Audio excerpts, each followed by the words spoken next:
أهلا بكم يا أصدقائي وحلقة جديدة من مسلسل قيامة عثمان. انتهت الحلقة اللي فاتت على حصار عثمان لصوفيا ولوكاس في سقوط، لكن قدر لوكاس وصوفيا يهربوا، ولكن عثمان حاصرهم مرة تانية في الغابة.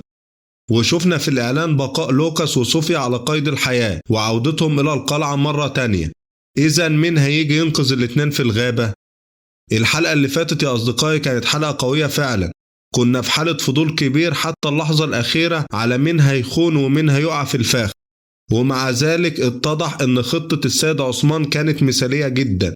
مش بس قدر عثمان ينقذ بنته فاطمة، لا كمان دافع عن سقوط وحصر الأعداء، وكان لقلبي دور كبير في تعطيل خطط الأعداء.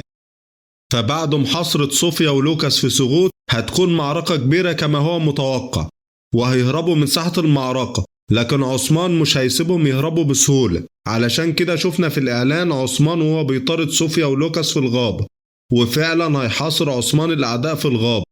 ولكن في الوقت ده هيجي السيد قراصي لمساعدتهم وهينقذ صوفيا ولوكاس، لأن قراصي مش على هواه قوة وإنجازات السيد عثمان وأعلن الحرب عليه.